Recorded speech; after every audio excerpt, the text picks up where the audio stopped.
할렐루야. 그리스도 안에서 사랑하는 우리 가운데서의 별님 여러분, 한 주도 잘 보내셨습니까? 예, 더위로 힘든 한 주 건강하게 보내시고 오늘 주일 2부 예배 복된 모습으로 나오신 여러분들을 주님의 이름으로 환영하고 진심으로 축복합니다. 오늘 우리가 함께 읽으신 본문은 그리스도인들에게 유명한 본문이지요. 그 이유는 날 때부터 안진뱅이 거지가 일어나 걷게 됐다라고 하는 사실과 그리고 그 사실이 일어나 걷게 된 이유가 온전히 예수 이름으로 되었다라는 것 때문입니다. 그래서 우리가 이 말씀을 전하는 자나 듣는 자 모두가 이 말씀을 접하게 될 때 기대하게 되는 두 가지가 있습니다. 하나는 이 안진뱅이가 일어난 것 같이 그런 기적들이 내 인생에도 좀 있으면 좋겠다 하는 바람이지요.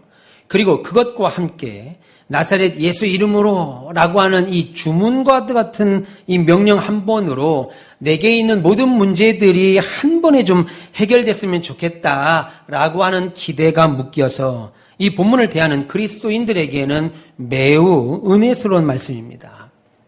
하지만 오늘 본문을 우리가 집중해서 읽다 보면 정작 오늘 본문이 하려는 말씀은 그것이 아니라는 것을 알게 됩니다. 다시 말해 오늘 본문이 우리에게 하려는 말씀은 날 때부터 안진뱅이가 이 사람이 안진뱅이 거지 오늘 성경 말씀대로 하자면 안진뱅이였던 이 사람이 일어났다가 아니라는 거예요. 오늘 말씀의 중요한 포인트는 안진뱅이인 이 사람이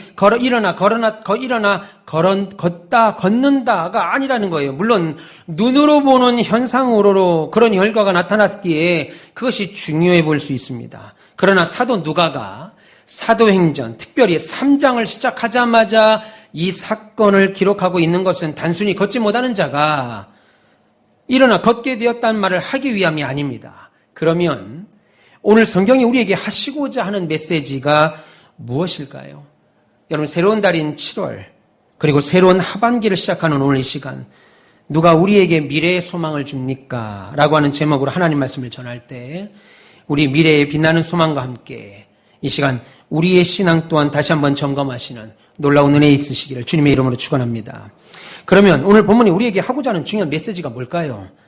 여러분 안진뱅이가 일어나 걸었다. 이것이 중요한 것이 아니라면 오늘 본문이 우리에게 하고자 하는 메시지가 뭐냐는 거예요. 그것은 두 가지로 살펴볼 수 있습니다. 하나는 안진뱅이 거지의 입장에서입니다.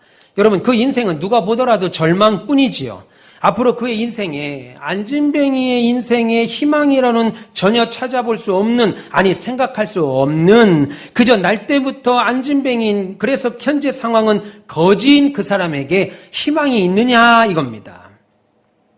여러분 이 사람이 앞으로 살면서 조금이라도 형편이 나아질 기미가 있느냐 평생 그렇게 살다가 죽어야 될 소망 없는 이 안진뱅이의 미래에도 기쁨이나 희망이 있는가 하는 겁니다. 여러분 지금도 날 때부터 안진뱅이였던 사람이 일어난다는 건 불가능합니다. 그러나 2000년 전에 살던 당신은 어찌하겠어요?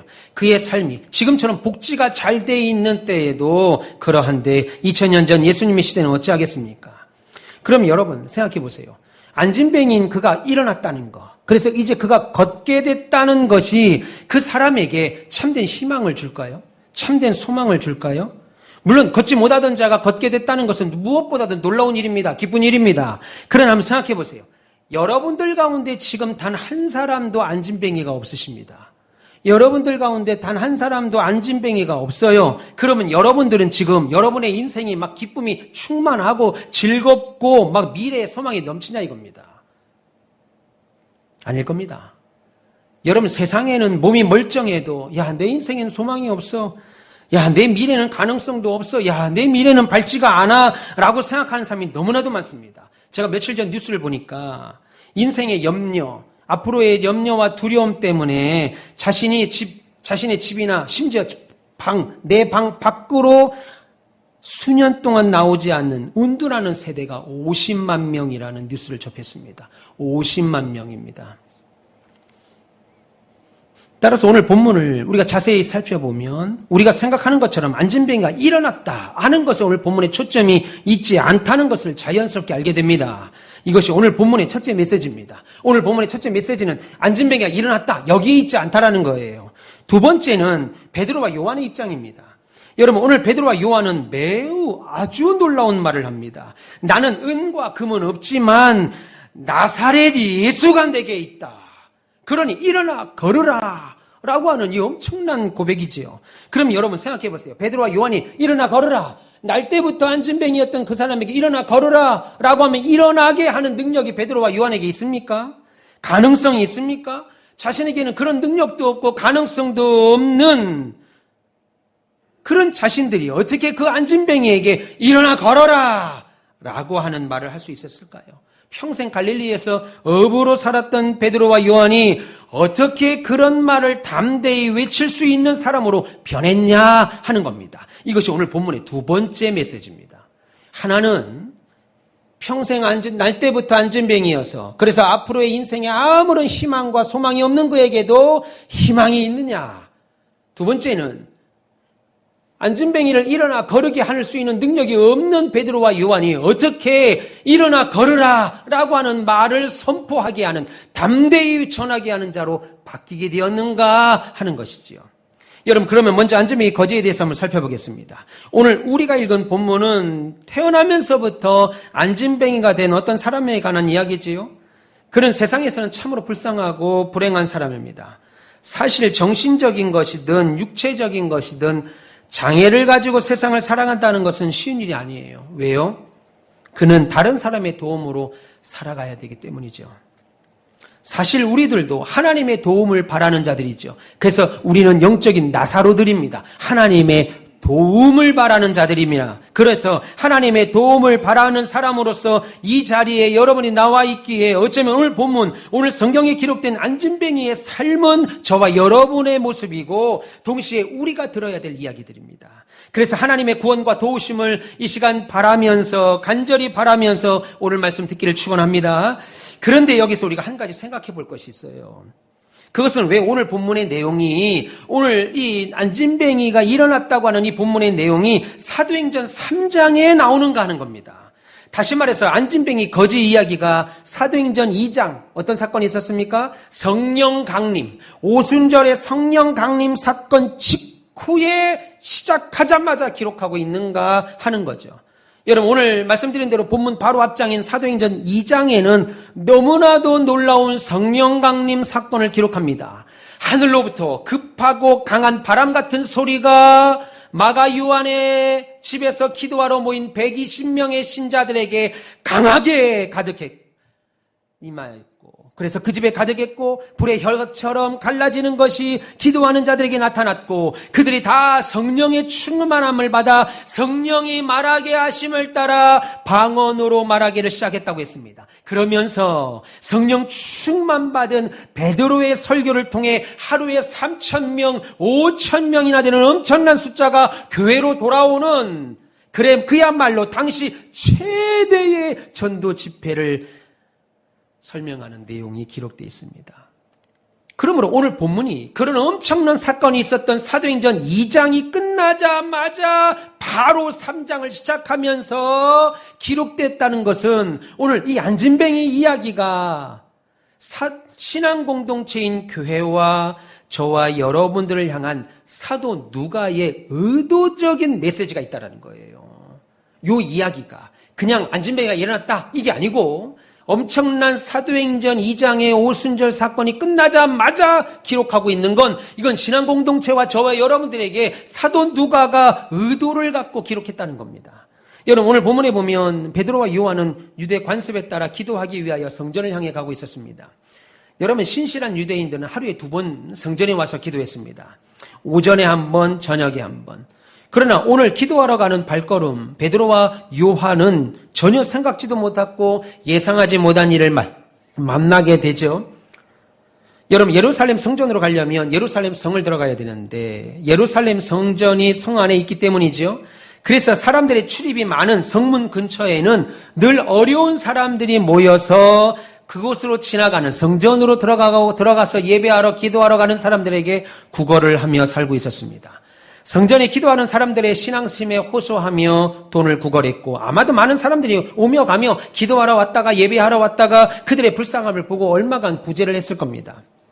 그런데 오늘 본문을 자세히 보시면 베드로와 요한이 그날만 사실 성전에 가서 기도한 것이 아니거든요. 그 오히려 전통적이고 말씀드린 경건한 유대인들은 베드로와 요한 같은 그런 사람들은 하루에 2번 정도 성전에 나와서 기도했습니다. 그러니까 베드로, 요한이 예루살렘에 있었을 때는 하루에 2번씩 성전에 가서 기도했었을 거라는 거예요.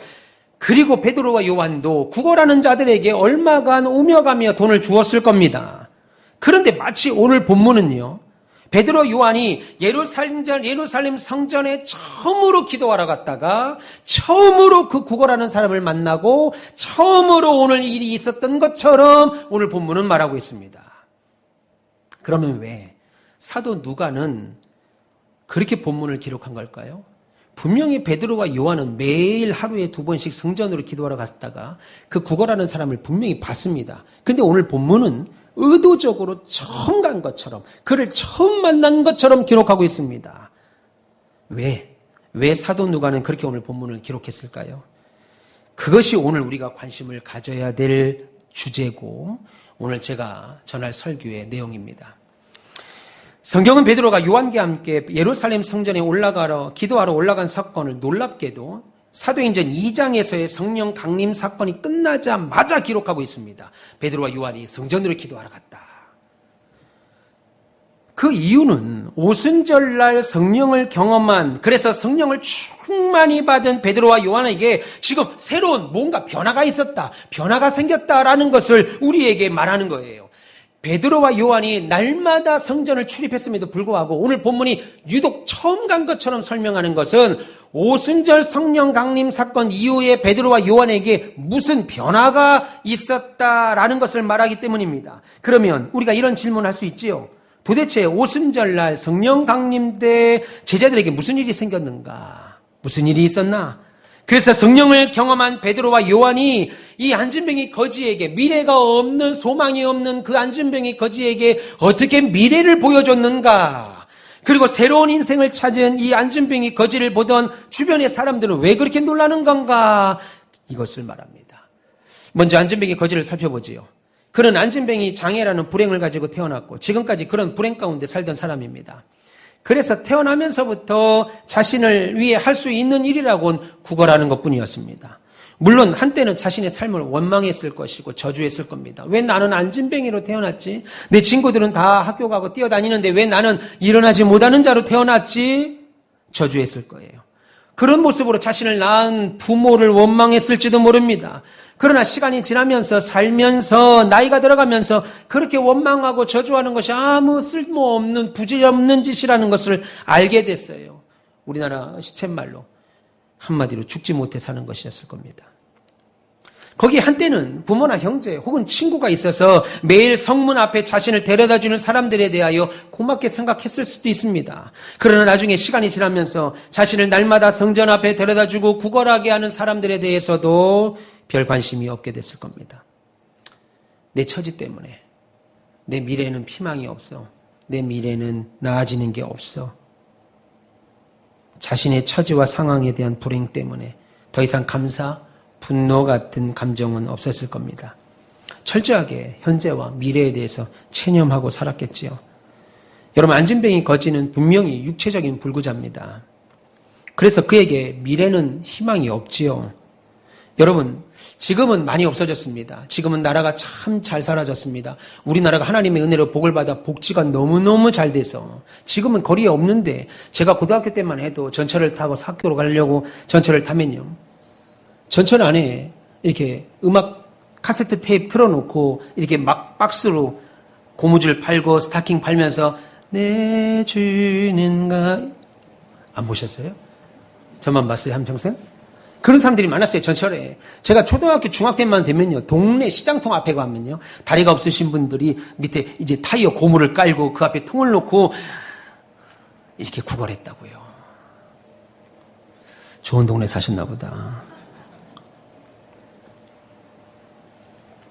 우리가 전철에서 그런 분들에게, 그리고 시장통 앞에서 구걸하는 그런 분들에게 우리가 얼마간, 당시 사용하던 말 적선이라고 그러죠. 우리가 얼마간 도움을 준 것도 그들에게 희망이 없다. 이들에게는 그래 희망이 없으니까 내가 좀 얼마간 좀 도와주자 해서 여러분들이 좀 구걸을 할 때 좀 도와주신 거 아니겠어요?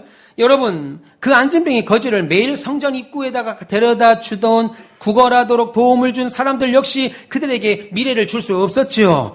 그저 그곳에 앉아 자기 앞에 성전으로 돌아가는 예배자들과 기도자들에게 구걸할 뿐이었습니다. 여러분, 사실 오늘날 모든 사람들은 다 구원을 필요로 하는 영적 불구자와 같습니다. 아니, 세상뿐만 아니라 동시에 교회 안에서도, 교회에 속한 신자면서도, 하나님 앞에 직분을 받은 사람이면서도 하나님을 볼 수 없는 사람들이 교회 안에 태반입니다. 무엇이 신자로 하여금 하나님을 볼 수 없는 장애인처럼 살게 합니까?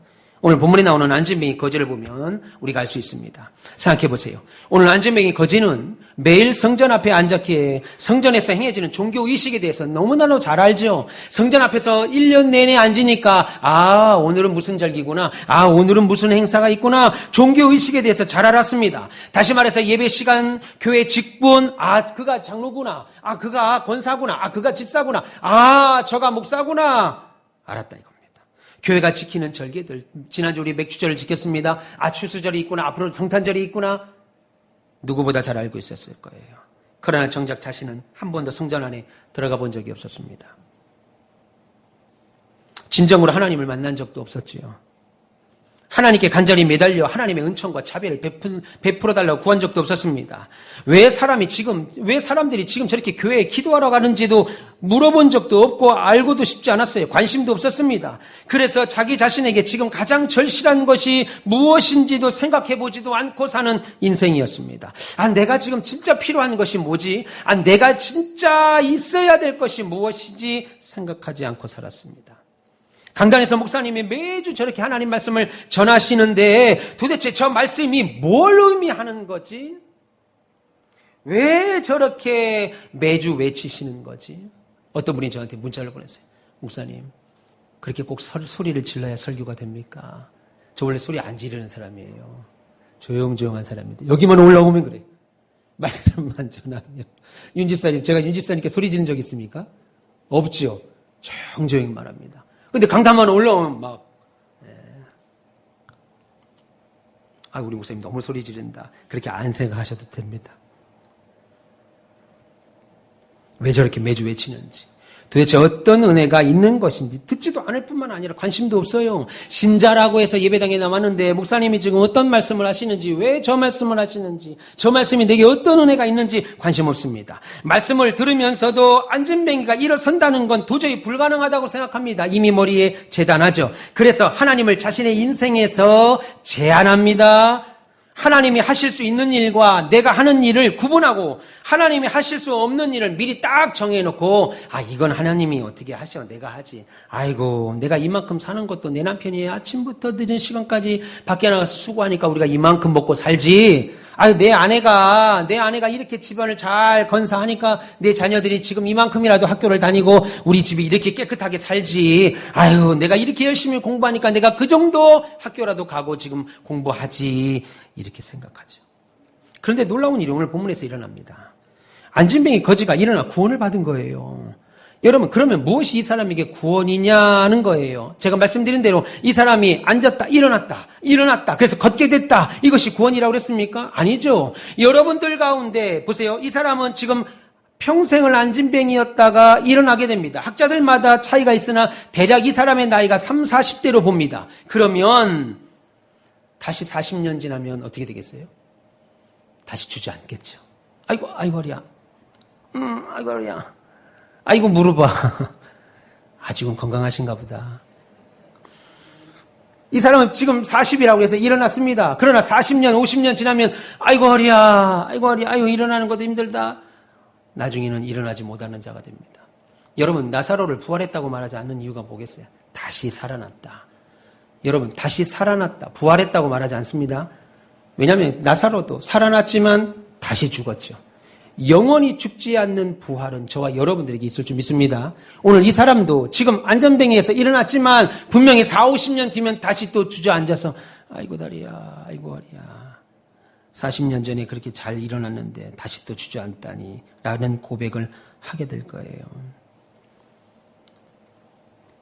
그러니까 여러분, 이 사람에게 구원이 뭐예요? 일어났다는 사실이겠어요? 아니죠. 이 사람에게 구원은 베드로와 요한이 한 말에서 찾을 수 있습니다. 오늘 본문 6절 보시면 내게 있는 이것을 너에게 주노니 나사렛 예수 이름으로 예수 그리스도 이름으로 일어나 걸으라. 할렐루야. 내게 있는 것으로 너에게 주노니 나사렛 예수 그리스도의 이름으로 일어나 걸으라 라고 말합니다. 여러분 오늘 이 안진뱅이의 구원은 자리에서 일어나 걷게 되었다는 데 있지 않습니다. 오히려 예수 그리스도를 만났다는 것에 있습니다. 여러분 그것을 본문 8절과 9절에서 말합니다. 말씀하지요. 그들과 함께 성전으로 들어가면서 걷기도 하고 뛰기도 하며 하나님을 찬송하니 모든 백성이 그가 걷는 것과 하나님을 찬송함을 봤다라고 말합니다. 지금 날 때부터 안진뱅이가 일어났습니다. 그리고 제일 먼저 한 것이 뭐겠어요? 여러분 같으면 뭐겠습니까? 어떻게 하시겠어요? 여러분들이 한평생 안진뱅이여서 누가 구걸할 자리까지 매일 데려다 줬는데 오늘 베드로와 요한이라는 사람을 만나고 일어나게 됐습니다. 걷게 됐습니다. 그럼 여러분들은 어떻게 하겠어요? 저 같으면 당장 어머니를 찾아가겠죠. 당장 가족을 찾아갈 겁니다. 자식들 찾아가고 여러분을 찾아갈 겁니다. 나 걷게 됐습니다.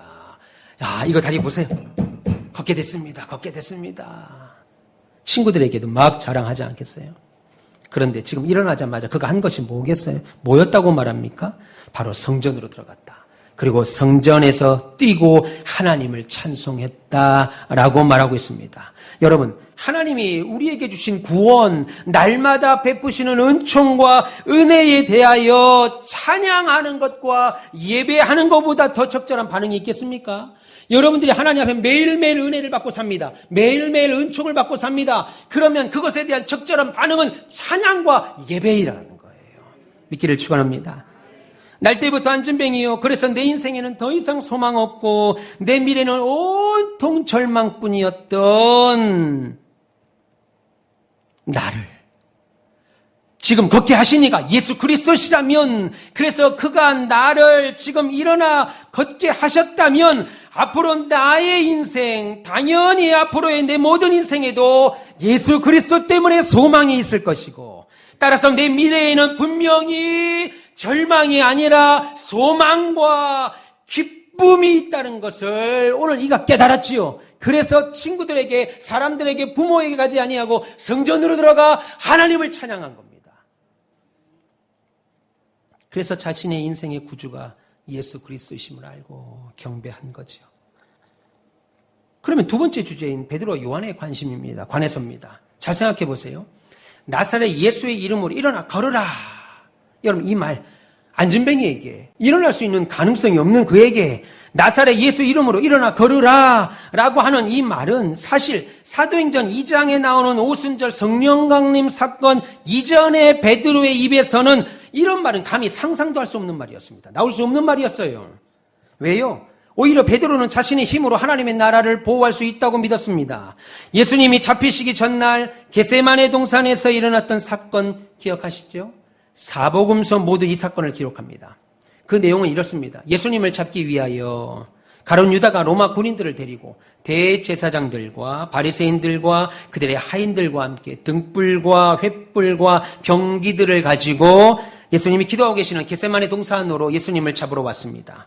그때 베드로가 예수님을 보호하기 위하여 들고 있던 칼을 빼서 대제사장의 수하였던 말고의 오른쪽 귀를 뺍니다.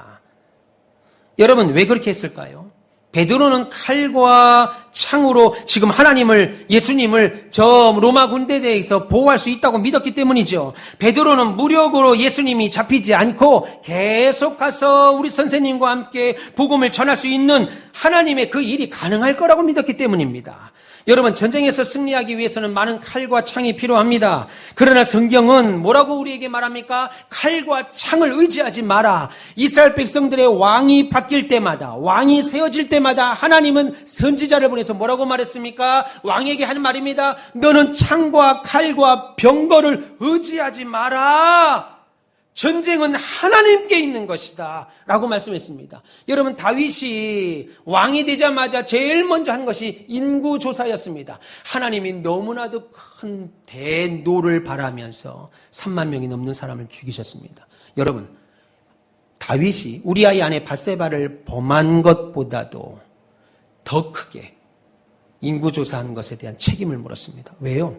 다윗이 왕이 됐습니다. 그래서 인구조사를 하고 이 사람들 가운데 병사가 얼마나 되겠는가, 군인으로 쓸 사람이 얼마나 되겠는가, 그것을 하나님이 보시고 전쟁은 하나님께 있으니 그런 걸 의지하지 마라.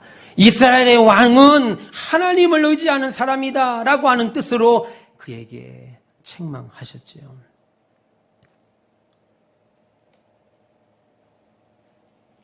그래서 전쟁은 칼과 창의 숫자에 달려있지 않다는 것이 성경의 말씀입니다. 여러분, 사사 기드온이 우리가 잘 아는 대로 미디안 족속과 전쟁할 때 하나님은 이스라엘 군사들이 32,000명이 왔습니다. 내가 전쟁에 참여하겠습니다. 그러자 하나님이 사사 기드온에게 뭐랍니까? 돌려보내라.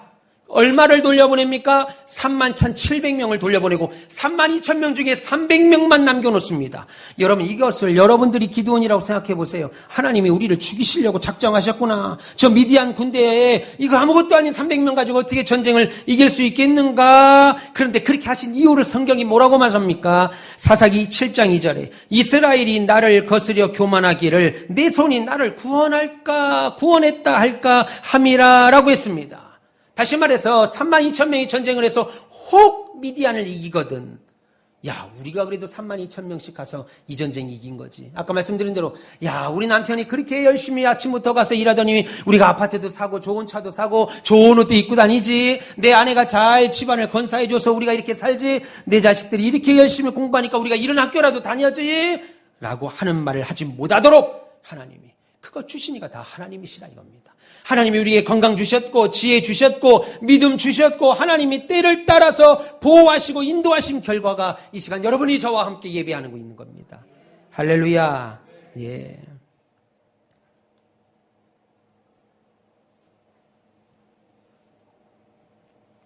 그래서 이스라엘은 전쟁에 나갈 때마다 이렇게 외칩니다. 전쟁은 하나님께 속했습니다. 우리는 칼과 창을 의지하지 않습니다. 전쟁의 승리는 하나님께로부터 옵니다. 우리 미래의 소망은 이 칼이나 창에 있지 않고 오직 하나님께 있습니다 라고 신앙 고백을 하고 전쟁에 나갑니다. 그러나 이스라엘 백성들은 이 사실을 완전히 배우지는 못했어요.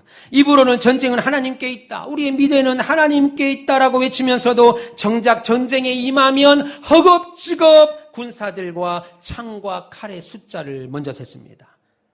여러분, 베드로 역시 사도행전 2장에서의 성령 체험을 하기 전까지는, 성령께서 베드로에게 새로운 믿음의 세계를 보여주시기 전까지는 육신에 속한 그리스도인이었습니다. 칼로 내 스승인 예수를 지킬 수 있다고 믿었던 거예요. 그러던 베드로가 성령 강림 사건 이후에 성령을 받고 오늘 안진맹이 거지 앞에서 뭐라고 말합니까? 내게 금과 은은 없지만 나사렛 예수 이름으로 명하노니 일어나 걸으라. 할렐루야. 근과 음은 없다 이겁니다. 그런데 내게 있는 건 나사렛 예수 이름이다 라고 외치는 놀라운 모습으로 변했습니다. 여러분, 구약 성도들이 칼과 창을 믿었던 것처럼 신약의 많은 신자들도, 크리스찬들도 금과 은을 믿었습니다. 칼과 창이 국가와 민족의 미래를 보장해 줄 수 있다고 생각하는 것이나, 은이나 금이나 이런 것들이 우리 교회와 나의 가족과 내 미래를 보장해 줄 수 있다고 믿는 것은 동일한 거예요. 여러분, 이것에 대하여 참 성도들의 강력한 목소리가 뭐였습니까? 우리는 금과 은을 믿지 않습니다. 우리는 나사렛 예수를 믿습니다. 이것이 진짜 신자들의 고백이라는 거예요. 여러분, 이 신앙 고백을 통하여 성령 받은 베드로와 요한이 무엇을 지금 믿고 있는지 확실히 알 수 있지요. 성령을 체험하고 성령 받은 사람들은 무엇을 믿습니까? 그리스도인들은 무엇을 믿는 사람이에요? 우리의 미래와 운명은 돈에 의해 결정되지 않는다는 것을 믿는 사람들입니다. 나의 미래의 소망과 행복이, 아니 이 땅에 사는 모든 사람들의 미래의 소망이 그리스도 예수에 의해서 결정된다는 것을 믿는 사람들이죠. 그것이 그리스도인입니다. 그것이 예수 믿는 사람이에요. 그런데 쉽지 않죠. 어렵습니다. 이렇게 예배를 드려도 당장 내일 카드값을 막아야 되고, 월세를 막아야 되고, 회사 어음을 결제해 줘야 되고, 거래처를 만나서 계약을 따야 되는 온갖 고민에 빠지지요. 그래서 우리 모두는 성령 받아야 됩니다. 이것은 소위 오순절 계통의 사람들이 말하는 방언을 하는 정도나 은사주의 사람들이 말하는 성령이, 현상의 성령이 아니라 금과 은이 우리 미래의 소망이 될 수 없다는 세상을 볼 수 있게 하는 성령. 금과 은이 우리의 미래의 소망이 될 수 없다라고 하는 것을 볼 수 있게 하는 성령, 우리의 믿음을 더 견고히 하고 주의 제자가 되고자 하는, 그래서 주의 몸된 교회를 사랑하죠. 여러분, 성령을 받았는데 어떻게 주의 몸된 교회를 사랑하지 않을 수가 있겠어요? 어떻게 사람들을 만나면서 온갖 불평 얘기, 불만 얘기, 온 원망의 얘기를 쏟아낼 수 있겠어요? 그런 성령 받지 못한 자입니다. 성령을 받은 자는 다른 성도들을 사랑할 수밖에 없고 주의 몸된 교회를 위하여 헌신할 수밖에 없어요. 교회에 부족한 것이 보이면 왜 그래? 다 내게 맞춰달라고 하는 어린아이 같은 신자가 아니고 교회에 부족하고 연약한 것이 보이면 그거를 채우는 자가 된다고요. 그게 일꾼입니다.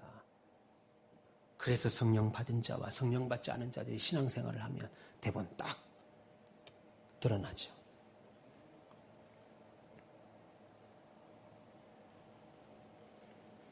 교회를 사랑하고 헌신하게 결단을 만드는 하나님의 성령을 받기를 축원합니다.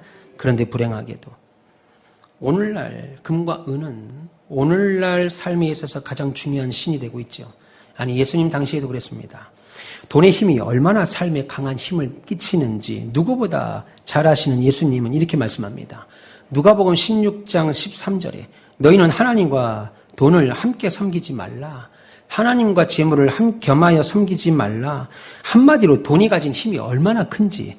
여러분, 돈 별거 아니라는 말 아닙니다. 제가 우리 돈 필요 없습니다. 돈 아무것도 아닙니다 라는 말 아닙니다. 여러분, 돈의 힘이 얼마나 큰지, 우리에게 돈이 얼마나 무서운지, 그 돈이 하나님의 자리까지 올라갈 수 있는지 주님은 말씀합니다. 목사님 직장 안 다니셔가지고 저 코로나 때 예배당을 졌습니다. 이거 예배당 기도하면 천사들이 밤새 와서 뚝딱뚝딱 만들면 그 아침에 천사들이 다 문 달고 도배도 하고 여기 인테리어도 하고 모니터 달고 카메라 달고 전등 답니까? 천사들이? 아닙니다. 돈 한 푼 주지 않으면 아무도 와서 일 안 합니다. 그때 코로나 기간 동안에 예배당 건축할 때 건축업자가 5군데에 현장이 있었습니다. 그런데 코로나 때문에 네 곳이 멈췄습니다. 상가예요. 건물 짓고 분양하면 되는 거예요. 오히려 돈을 버는 겁니다. 그런데 저한테 와서 하는 말이, 목사님, 제가 지금 5군데 현장이 있는데 4군데가 올 수 없댔습니다. 그런데 비영리단체, 돈 버는 자가 아닌 교회가 어떻게 하루도 빠짐없이 예배당을 건축합니까? 우리 교회는 1년 동안 주일 빼고 하루도 빠짐없이 예배당 건축을 진행했습니다. 여러분, 돈 아니에요. 돈 없으면 그들이 와서 합니까? 목사님, 제가 어디 가서 금나라 뚝딱 도깨비 방맹이가 있습니까? 하나님이 주셔야 돼요. 하나님이 허락하셔야 돼요. 예. 제가 예배당 건축할 때 코로나 사태로 인해서 철근 파동 나고요, 레미콘 파동 나고, 심지어 파동이라는 파동은 다 났습니다. 은행 파동 나고 모든 파동 나다가 무슨 파동까지 났냐면 다 해결됐습니다. 이제 철근이 들어오면 됩니다. 이제 대리석이 들어오면 됩니다. 이제 문틀이 들어오면 됩니다. 샤시가 들어오면 됩니다. 했더니 운송 파업이 났어요. 운송 파업이 나가지고 우리 대리석이 지금 평택에 있는 항만에 딱 묶여가지고 지금 못 온다 이겁니다. 올 트럭이 없다 이겁니다. 하나님 앞에 또 기도하자. 하나님, 돌이 지금 거기 있는데, 우리 대리석이 거기 있는데, 우리 철근이 지금 당진에 있는데 트럭이 없어서 가져올 수가 없습니다. 이거 제가 들고 올 수 없습니다. 하나님, 이거 트럭 파업이 빨리 끝나게 해주세요. 그랬더니 그날 저녁으로 트럭 파업이 끝나는 거예요. 웃으시는 분은 어쩔 수 없어요. 안 믿으시는 건지 몰라도 하나님이 기도하니까 그날로 파업이 풀려가지고 그날부터 교회로 철근부터 시작해서 5만 것들이 교회 안으로 막 쏟아져 들어왔습니다. 여러분, 제가 예배당 건축하면서 돈의 힘이 얼마나 큰지 누구보다 잘 압니다. 저는 귀가 없습니까? 세상 뉴스 안 봅니까? 그런데요, 그 돈의 힘이 얼마나 큰지, 우리가 하나님을 사랑합니다. 사랑해서 여러분 이 시간에 나오셨지요. 하나님을 믿어서 나오셨지요. 근데 그 하나님, 여러분 마음속에 있는 하나님을 돈의 힘이 밀어낸다고요. 얼마나 하나님을 사랑해서 기쁨으로 이 시간 예배 나왔는데, 그래서 목사의 설교를 기쁨으로 은혜로 듣고 있는데, 그 하나님을 돈의 힘이 우리의 마음에서 이 하나님을 밀어낸다고요. 돈의 힘이 얼마나 큰지 아무것도 아닌 거 아닙니다. 돈 별거 아닌 거 아니에요. 주님이 몰라서 그 말씀하신 것이 아니라는 거예요. 돈이 얼마나 무서운지 이미 주님도 잘 알고 계셨습니다. 그런데 더 놀라운 것은 그 말씀을 듣고 있던 바리새인들의 반응입니다. 바리새인들이 누구예요? 성경 말씀을 누구보다 연구했고 누구보다 성경 말씀대로 살려고 노력했고 애썼습니다. 심지어 주님도 바리새인의 열심을 배우라. 너희들 그렇게 신앙생활하면 안 돼. 바리새인이 얼마나 신앙생활 잘하는지 그들의 열심은 배워야 된다라고 말했던 바리새인들입니다. 그런데 누가복음 16장 14절에 이렇게 말씀합니다. 바리새인들은 돈을 좋아하는 자들이라 이 모든 말씀을 듣고 비웃건을 그렇게 했습니다. 여러분, 주님께서, 오늘 예수님께서 돈을 사랑하지 마. 절대 돈과 하나님을 겸하여 섬길 수 없어. 하나님, 예수님, 나는 할 수 있는데요. 안 돼. 돈을 사랑하면 하나님이 밀려나가. 그렇게 말은 하는데 그 말씀을 예수님이 하시는 그 말씀을 들으면서도 바리새인들은 하나님을 사랑하고 연구한다는 사람들이 돈을 사랑하는 마음 때문에 주님의 그 말씀을 들을 때 비웃었다. 참, 여러분 돈이 얼마나 힘이 강한지 주님이 말씀하는 그 자리에서 예수님의 말을 비웃었다라고 성경은 말합니다. 이렇게 우리는 돈이 주장하는 세상에 살고 있습니다. 사람의 미래를 결정하는 신이 돈이라고 확신하는 사회에 저와 여러분들이 살지요. 사실 교회는 그럼에도 이런 세상적인 가르침에 끊임없이 저항하며 살아왔습니다. 교회는 광야 시절부터 하늘과 땅을 지으신 이가 하나님이시고 인간의 미래를 결정하시는 하나님을 믿고 생존해 왔습니다. 이것이 교회들이 고백했던 신앙의 내용입니다. 그러나 지금의 교회는 어떻습니까? 신자들의 삶의 목적이나 방식이 이러한 신앙 고백에서 멀어져 버렸습니다. 우리는 모든 예배에 사도신경을 신앙 고백으로 하며 예배를 시작하죠. 그래서 뭐라고 그럽니까? 나는 전능하사 하늘과 땅을 만드신 하나님 아버지를 믿습니다. 나는 전능하사 천지를 만드신 하나님 아버지를 믿습니다라고 여러분이 예배를 시작하시잖아요. 그러나 예배를 마치고 문을 나서는 순간 우리는 우리 자신들의 삶의 현장, 그것이 직장이든 사업장이든 학교든 가정이든 상관없이 우리들의 미래를 무엇이 보장한다고 믿습니까? 돈이 있어야 된다. 돈이라고 믿습니다. 나이 들면 돈이 더 있어야지. 젊으면 돈이 있어야 돼.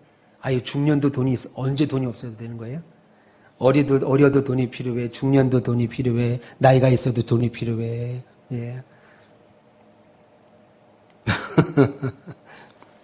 하지만 오늘 본문은 우리에게 강력하게 말씀합니다.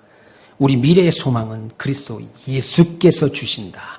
우리 미래의 소망은 돈이 아니라 그리스도 예수께서 주신다. 그래서 우리의 미래의 소망은 금과 은이 주는 것이 아니다. 그래서 교회는, 신자는 금과 은을 신뢰하지 않는다. 할렐루야. 별님 여러분, 우리 가운비교회는 절망하며 체념하며 사는 사람들 가운데 미래를 보여주는 교회가 돼야 돼요. 여러분, 그들이 가장 필요로 하는 것이 무엇인지 분별하여 주는 교회가 돼야 됩니다. 앉은 자를 일으켜 걷게 하시는 교회, 성령 강림을 경험하며 베드로와 요한이 믿음으로 신앙 고백을 외쳤던 교회가 우리 가운비교회가 되셔야 돼요. 그리고 여러분들이 그런 사람이 되셔야 돼요.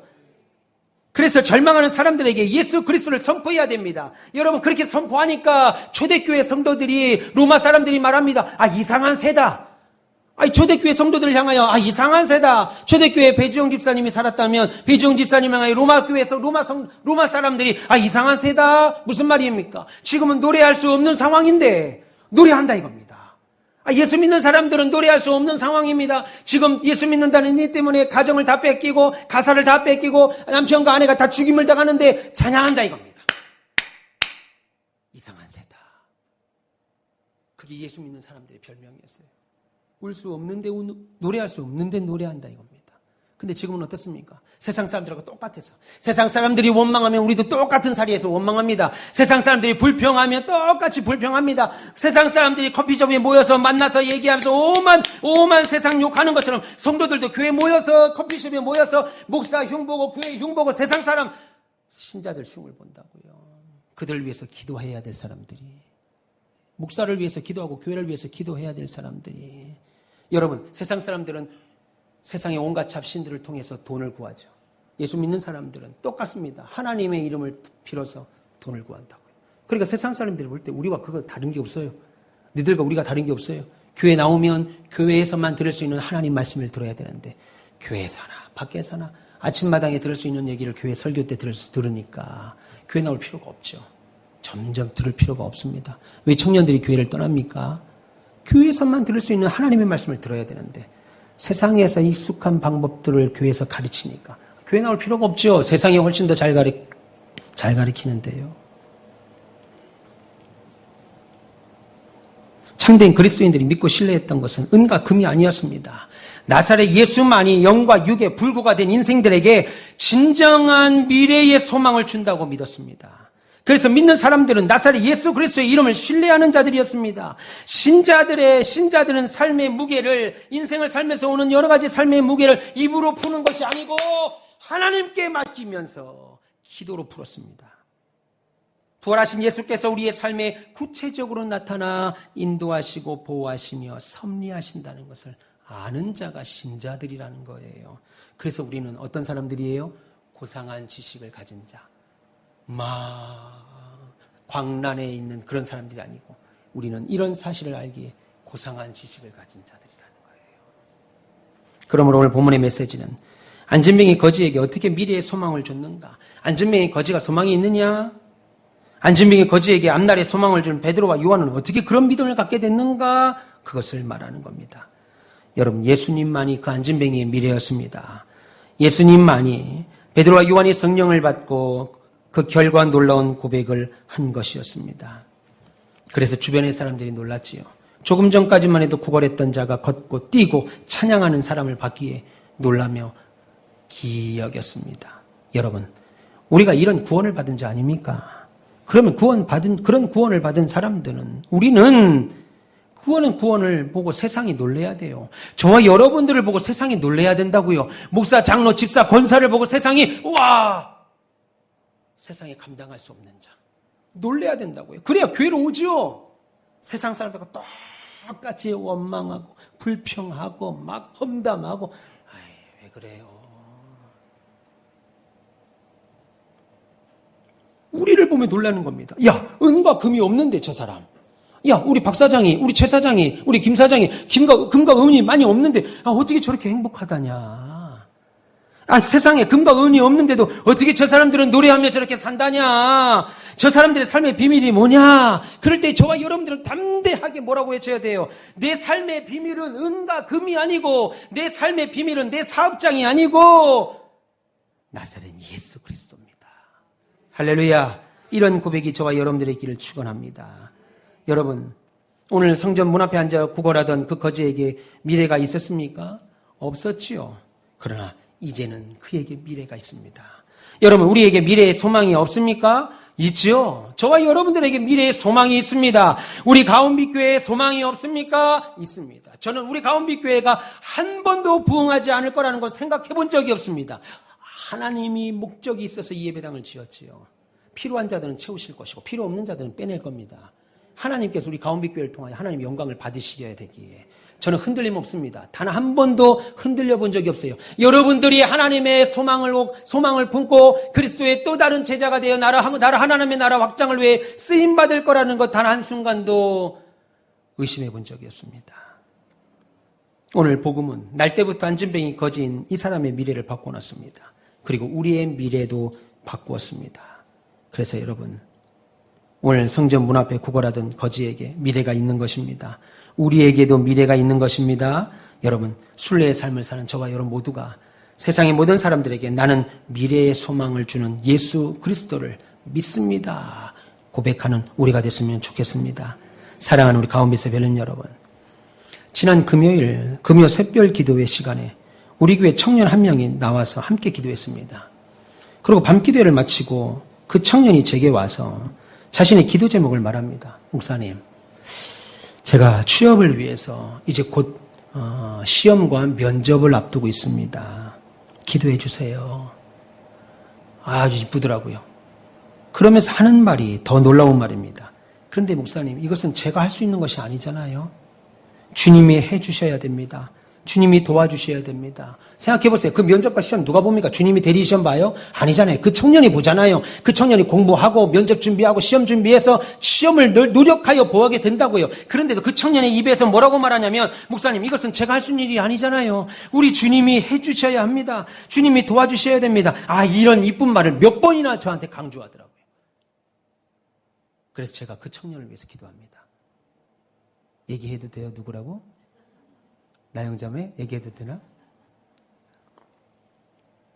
이제 20대 중반인 그 청년이 하나님 앞에 나와서 내 미래는 내 젊음에 있습니다. 내 미래는 내가 나온 서울의 좋은 대학 거기에 있습니다. 내 미래의 소망은 지금 나를 돕는 부모님께 있습니다. 열심히 공부하여 준비하는 내 노력과 재능에 내 미래가 있습니다. 라고 당연히 말하지 아니하고, 목사님, 내 미래의 소망은 예수님께 있습니다. 그 고백을 지금 와서 한 거라고요. 저는 그 고백을 우리 주님이 들으셨다 믿습니다. 그 청년뿐입니까? 여러분 모두가 그런 고백을 하시는 분들 아닙니까? 우리 미래의 소망은 오직 예수님뿐입니다. 그래서 오늘 설교 제목처럼 누가 우리에게 미래의 소망을 줍니까? 바로 예수 그리스도십니다.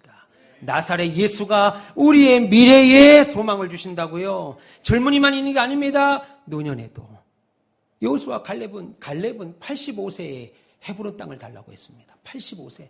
나이가 많았습니다. 그래서 여호수아조차도 아유 갈렙 그만해. 이제 안 해도 돼. 85세 그렇게 나이 많은데 나 은퇴했잖아. 너도 은퇴해. 아니 하나님이 주시면 그 산지 얻을 수 있어. 가나안 땅에서 가장 큰 땅. 그 땅이 예루살렘 땅입니다. 헤브론 땅을 달라고 하고 결국 그 헤브론 땅을 얻게 되지요. 누가 우리에게 미래의 소망을 줍니까? 예수 그리스도십니다. 이 사실 가슴 깊이 믿으시고 그래서 그 믿음으로 사시면 나그네 인생을 신자로서 당당하게 살아가시는 은혜가 저와 여러분들에게 있을 줄 믿습니다. 그 놀라운 은혜와 축복으로 인해 저와 여러분들의 미래가 그리고 우리 가운빛교회의 미래가 찬란하게 빛나기를 주님의 이름으로 축원합니다. 기도하겠습니다. 우리 이 시간 연합에서 한번 같이 기도하겠습니다. 하나님